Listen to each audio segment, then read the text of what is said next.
السلام علیکم جی. ہم دیکھتے ہیں کہ آرمی چیف کی اس ٹائم میں ایکٹیویٹیز ہیں جو کہ ڈسکس ہونا شروع ہوئی ہیں. اچھا, یہ کچھ ہونا تو ابھی شروع ہوئی ہیں, لیکن جو رپورٹس ہیں یہ کچھ دن پہلے سے, یعنی کہ جب سے آپ ہفتہ یا 10 دن پہلے سے کہہ سکتے ہیں کہ یہ ایکٹیویٹیز جب سے وہ واپس آئے ہیں یو ایس اے سے اور ایسی صورتحال بنی ہے. اور اس کے اندر یہ کہا جا رہا ہے کہ شاید آرمی چیف کے حوالے سے جو ایک موقف تھا آرمی چیف کا کہ نیکسٹ جو آرمی چیف ہوں گے اس کے حوالے سے تمام تر جو اختیارات ہیں وہ وزیر اعظم کے پاس ہیں. اور یہ بات جو سی ہے انہوں نے واشنگٹن میں بھی کہی اور اس کے بعد بات کلیئر ہو گئی. لیکن آنے کے بعد کچھ ایسی ایکٹیویٹیز شروع ہوئیں. اب یہ دیکھیں, خدشات ہیں, یہ اڑتی چلتی پھرتی ہیں. بہت سارے لوگ یہ بات کہہ رہے ہیں کہ جو لالا صحرائی ہیں ان کے بارے میں لابنگ شروع ہوئی ہے, اور یہ کہا جا رہا ہے کہ پریشرائز کر کے وزیر اعظم کو اور اس بات پر آمادہ کیا جائے کہ یہ ہمارے ڈپارٹمنٹ کے لیے اب ضروری ہو گیا ہے کہ ان کو جو ٹاسک دیا گیا تھا ڈپارٹمنٹ کی طرف سے وہ انہوں نے پورا کیا. ان کی اپنی اس کے اندر کوئی ترجیحات نہیں تھیں. اچھا, اس طرح کی باتیں ہو رہی ہیں, کیا یہ باتیں درست ہیں یا غلط ہیں؟ اور کچھ یہ بھی بات ہے کہ کہا جاتا ہے, اور میں بھی اس پر بلیو کرتا ہوں, کہ اگر کوئی جنرل یا کوئی کور کمانڈر اپنی طرف سے کچھ اتنے بڑے پیمانے پہ کوئی کام کر رہا ہو اور وہ ایکسپوز بھی ہو رہے ہوں, تو کیا وہ رہ سکتا ہے سیٹ کے اوپر؟ جبکہ یہ ٹوٹل ذمہ داری جو ان سے ہوتی ہے آرمی چیف کی اور کچھ افسران کی ہوتی ہے جن سے شاید وہ مشورہ کرتے ہیں اور اس کے بعد وہ ڈیسیجن لے لیتے ہیں. تو یہ بات تو سمجھ میں آتی ہے کہ اگر ایک شخص اپنے طور پہ کر رہا ہو تو کیا وہ قائم رہ سکتا ہے؟ تو یہ ڈپارٹمنٹ کے اوپر ایک سوالیہ نشان بن جاتا ہے. تو یہ باتیں سننے میں آئی ہیں اور بڑی تکلیف دہ ہیں. اچھا, اس کے علاوہ کچھ جو ان کی ایکٹیویٹیز ہیں وہ سوات کے حوالے سے کہ کیا ایسی بڑی تبدیلیاں آئیں پچھلے دنوں کے اندر کہ وہ لوگ جو کہ بالکل سائیڈ ہو چکے ہوئے تھے, میں طالبان کی بات کر رہا ہوں, اور وہ اچانک سے انٹر ہوتے ہیں اور پھر دوبارہ انسان ایکٹیویٹیز شروع کرتے ہیں. عوام کی طرف سے ریئیکشن آتا ہے اور بہت بڑا ریئیکشن آتا ہے. تو اس چیز کے حوالے سے جو سا ہے ہم دیکھتے ہیں کہ ایکٹیویٹیز سامنے آتی ہیں, یا ایکٹیویٹیز کہہ رہا ہوں کہ یہ بات سامنے آتی ہے کہ شاید اس کے بارے میں کوئی سیریس کنسرن ہے. تو یہ پازیٹیو بات ہے اور ہونے بھی چاہیے. اور اسی حوالے سے وزیر اعظم سے ملاقات اور دیگر بہت سارے لوگوں سے ملاقات. اچھا, ان کے علاوہ بھی بہت سارے لوگ ہیں جو بہت ایکٹیو ہوئے ہیں. شاید اس کی وجہ یہ ہے کہ اب نظر آ رہا ہے کہ اگر پاکستان میں سیاسی استحکام نہ ہوا تو ایک بڑے پیمانے پہ یا بہت دور رس جو انسان پاکستان مسائل کا شکار بن جائے. ڈار صاحب جس طریقے سے ایکٹیویٹیز کر رہے ہیں, معاشی طور پہ معاملات کو بہتر کرنے کی کوشش کر رہے ہیں, ڈالر کا نیچے آنا اور اس کے بعد تھوڑا سا 1-2 روپے کا اگر انکریز بھی ہوتا ہے تو یہ ایک نارمل ایکٹیویٹی ہوتی ہے. گولڈ کے اندر بھی پلیڈیم, پلیٹینیم, اینڈیم, روڈیم, جتنے یہ اگر ہم دیکھیں گے جو آپ کو میٹلز نظر آئیں گے, ان کے ریٹس کو اگر آپ دیکھیں ایک دم نیچے جاتا ہے تو پھر نیچے جانے کے بعد تھوڑا سا اٹھتا ہے, ایک دم اوپر جاتا ہے تو پھر اس کے بعد تھوڑا سا نیچے آتا ہے. یہ بالکل ایک اس کی نارمل چال ہوتی ہے. اس میں یہ بھی بات کہی جا رہی ہے کہ شاید یہ اب اسٹے کرے اسی جگہ پر جہاں پر موجود ہے 217-18 کے اوپر کچھ دنوں کے لیے اسٹے کرے, یعنی کہ 10-15 دن 20 دن یہیں پہ اسٹے کرے اور اس کے بعد پھر جو انسان نیچے کا سفر لے. اور بہت زیادہ ایکٹیویٹیز جو سی ہوتی ہیں نا کمیونٹیز میں وہ اچھی نہیں ہوتی. تو جو چیمبر آف کامرس ہوتی ہیں ان سے منسلک جو کارپوریٹ سیکٹر ہوتا ہے وہ ان بات کی ایڈوائسز دیتا ہے, اوپینینز دیتا ہے اپنی کہ بھئی کتنے بڑی فلیکچویشنز ہو سکتی ہیں, تو جو ایل سیز ہیں وہ متاثر نہ ہو, جو جی ڈیز فائل ہوئی بھی ہوتی ہیں وہ متاثر نہ ہو, ری ریٹ نہ کرنے پڑیں. یہ تمام چیزیں انکلوڈ کرنی پڑتی ہیں. اچھا, جو اگلی بات ہے وہ بڑی اہم ہے کہ امریکی صدر جو ہیں جو کہ تقریباً کوئی 90 سال عمر ہے ان کی, اور ان کے بہت زیادہ مسائل یہ سامنے آتے ہیں. ان کا میموری کا جو ایشوز ہیں, پھر وہ اچانک سے ان کو جو باتیں بتائی جاتی ہیں، جو بریف کی جاتی ہیں کہ آپ نے ان چیزوں کو ذکر میں لے کے آنا ہے، تو اچانک ان کو یاد آتی ہے، وہ اس کو ڈسکس کرنا شروع کر دیتے ہیں. یعنی کہ ایک جو کورس ہے ٹوسٹ ماسٹر، اس کے بارے میں بھی یہ کہا جاتا ہے کہ وہ اس میں پرفیکٹ نہیں ہے، اس کو نہیں کر پائے جس طریقے سے، جس پرفیکشن کے ساتھ اوباما نے کیا تھا. اور اچھا، اس کے اندر جو تھا نا ٹرمپ، اس نے بھی جو تھا نا اس ٹوسٹ ماسٹر کو پورے طریقے سے وہ کر نہیں پایا تھا. یہ ایک کورس ہوتا ہے جو کہ جب صدر کا انتخاب لڑنا ہوتا ہے تو ہر شخص کے لیے امریکہ میں اس کے کچھ کورسز، یعنی کہ ٹوسٹ ماسٹر کے کچھ حصے ہوتے ہیں، وہ کرنے ہوتے ہیں. اس میں ایکٹیویٹیز بھی بتائی جاتی ہیں اور بات کرنے کا طریقہ، ریسیو کرنے کا طریقہ، یہ سب چیزیں، مینرز بتائے جاتے ہیں. لیکن اس کے اندر یہ بھی ہوتا ہے کہ آپ کے سوچنے کا طریقہ، کہ آپ نے فولڈر بائی فولڈر کس طریقے سے چلنا ہوتا ہے. یہ ان کا ایشو بہت شروع سے کاؤنٹ کیا جا رہا تھا. بہرحال ابھی دیکھتے ہیں.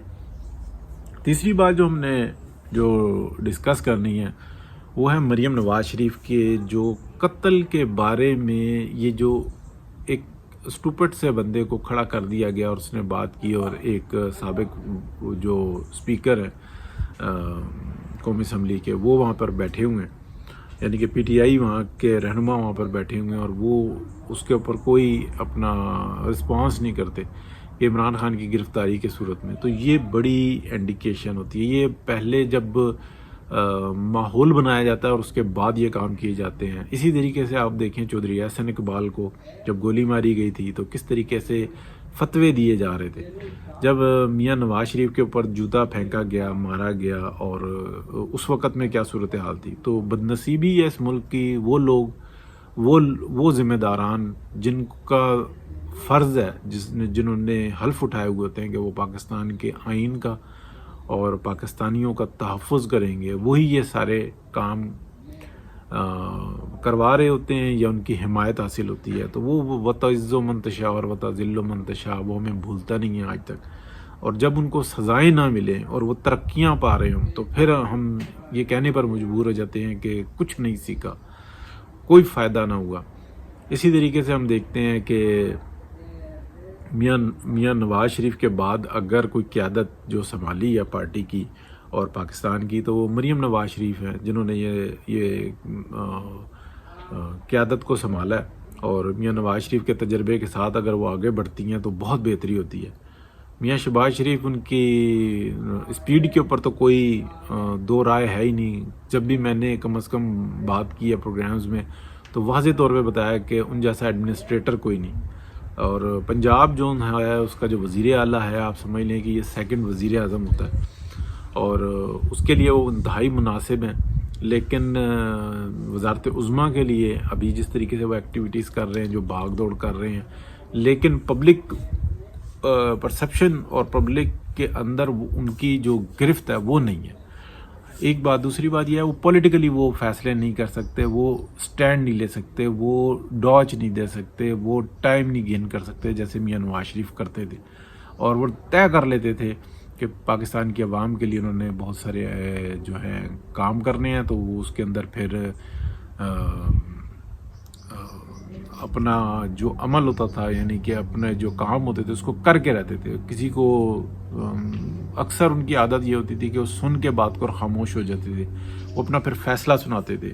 ایسا ہی ہم نے ایٹمی دھماکوں کے وقت بھی دیکھا تھا. تو بہرحال مریم نواز شریف میں چھوٹی سی میری آواز ہے، لیکن آپ کو 10 پروگرام تو معمولی بات ہے کہ میں ڈھونڈ کے دے سکتا ہوں کہ یہ بات میں نے کہی ہے کہ مریم نواز شریف سے پارٹی کے اندر لوگوں کو خطرہ ہے، جو یہ چاہتے ہیں کہ وہ اپنے آپ کو اوپر لے کے آئیں، لیکن وہ پرانے پانڈے اور پانڈے کلئی کرالوں کے دور کے لوگ ہیں، اور وہ اسی طور پہ وہ چاہتے ہیں کہ اب چلتی رہے. یہ سیاست اب اس طریقے سے نہیں چل سکتی. دنیا بہت ایڈوانس ہو گئی ہے. آج سے 50 سال کی فٹ بال میں، آج سے 50 سال پہلے کی کرکٹ میں، آج سے 50 سال پہلے کی ہاکی میں بہت فرق ہے، اور آج کی ان کھیلوں میں بہت فرق ہے. اسی طریقے سے 50 سال پہلے کے میڈیا میں بہت فرق ہے.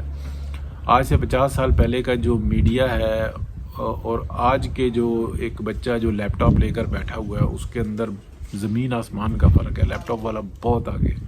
تو یہ ہمیں سمجھنا ہوگا تو یہ جو مریم نواز سے جو تھریٹ ہے وہ پارٹی کے اندر سے بھی ہے. پھر سب سے بڑی جو تکلیف ہے, بڑی معذرت کے ساتھ یہ الفاظ بول رہا ہوں کہ پی ڈی ایم کے اندر بہت تکلیف ہے. ان کو پتہ ہے کہ اگر مریم نواز شریف آتی ہیں, پی ایم ایل این کی قیادت سنبھالتی ہیں, تو ایک جو ینگرز ہیں ان کی بہت بڑی تعداد ہے جو مریم نواز شریف کے ساتھ ہے. اور اگر مریم نواز شریف جس طریقے سے وہ وزیر اعظم پاکستان میاں محمد نواز شریف تھے, اس وقت میں انہوں نے اپنے سوشل میڈیا جو سیل بنایا تھا اور اس کے اوپر بہرحال ایف آئی اے کا اور دیگر ایجنسیز کا ریٹ ہوا تھا اور کریش کیا گیا تھا, اگر وہ بن جاتا اس وقت اور پاکستان کے جو حلف اٹھا کر اور پاکستان کے آئین اور قانون کا تحفظ کرنے والے لوگ اس کی دھجیاں نہ اڑاتے, تو آج پی ٹی آئی کی اتنی جرت نہیں ہونی تھی. لیکن کیا کریں, پنجاب کے اندر حکومت ہے تو عدالتی حکومت ہے, اور آج اگر نمبر پورے ہونے کے باوجود اگر بس کیا کہیں, عدالت کو ہم ایک حد تک ہی کہہ سکتے ہیں ہم خیال ججز ہیں جو کہ عدالتوں کے اندر بیٹھ کے اور اپنی بدماشیاں کرتے ہیں, اور جس کی وجہ سے ادارہ بھی بدنام ہوتا ہے اور بڑی تکلیف کا صورتحال بن جاتی ہے. پوری دنیا کے اندر بدنامگی ہوتی ہے کہ یہ بیٹھ کے کہہ کے جرگے کرواتے ہیں, غلطی کرتے ہیں تو عمران خان کے حق میں اور اس کی اصلاح کرتے ہیں تو عمران خان کے حق میں. تو اس سے زیادہ تکلیف کی کیا بات ہوگی. پھر اس کے بعد یہ بھی کوئی کہے کہ جناب تنقید نہ کرو, تو یہ بھی بڑا مسئلہ بن جاتا ہے. بہرحال جی, مریم نواز شریف سے کی جان کو بہت شدید قسم کا خطرہ ہے, اور یہ اس طرح کی اتنی سٹوپڈ سی بات سامنے آنا, اس کا مطلب یہ ہوتا ہے کہ یہ ایک رجحان کو پیدا کرنا کہ عمران خان کو گرفتار کیا تو میں جناب کہہ بیٹھا ہوں اور میں قتل کر دوں گا. تو بھائیان, میاں نواز شریف بھی گرفتار ہوئے, مریم نواز بھی گرفتار ہوئیں, کون کون پاکستان کی تاریخ اٹھا کر دیکھ لیں جو لیڈران ہیں وہ گرفتار ہوئے. اگر ٹاؤٹ گرفتار نہیں ہوتے, یہ ہم نے ہمیشہ سے دیکھا ہے, تو عمران خان کتنے دن گرفتار رہا. اگر آپ پوری اس کی تاریخی ہسٹری دیکھیں تو کتنے دن گرفتار رہا, جب آئی دوڑیں لگا دیں. یعنی کہ ایک ایسا شخص, اس نے عقلوں کو زائل کیا ہوا ہے کہ آج سے 15 دن پہلے کہہ رہا تھا کہ میں پورا با اختیار وزیر اعظم تھا اور ملک ترقی اور خوشحالی کی منازل طے کر رہا تھا, اور 15 دن کے بعد آج وہ شخص یہ کہتا ہے کہ میں بے اختیار تھا, ملک کا بیڑا غرق ہو گیا, میں تو کچھ بھی نہیں کر رہا تھا.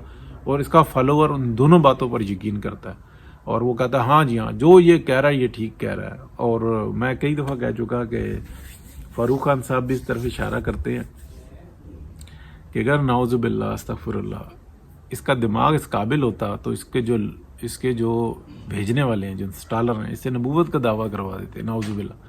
لیکن اس کی دماغی حالت اتنی ہے نہیں, وہ بیچارے خود پھنس جائیں گے کیونکہ وہ فتویٰ پھر بہت برا لگے گا. تو شکر ہم ادا کرتے ہیں جی کہ یہ ذہنی طور پہ مفلوج آدمی ہے اور اس ٹائم میں ڈسپریٹ ہوا ہے اور بہت زیادہ تکلیف میں ہے. اس کو ڈاکٹر بتا چکے ہوئے ہیں کہ اگر ابھی ریسٹ نہ کیا تو تم ہو سکتا ہے کہ بالکل بے قابو ہو جاؤ. جیسے کچھ لوگ پاگل ہو جاتے ہیں, بے ہنگم روڈوں پہ پڑے ہوئے ہیں اور ان کو نہ سردی لگ رہی ہے, نہ گرمی لگ رہی ہے, نہ کچھ ان کو محسوس ہو رہا ہے, نہ بدبو آ رہی ہے. تو اس طریقے کی صورتحال ہے. بہرحال اللہ تعالیٰ اپنے حفظ و امان میں رکھے, پاکستان کے لیے جو ہو رہا ہے بہتری کا سبب بنے. اللہ حافظ.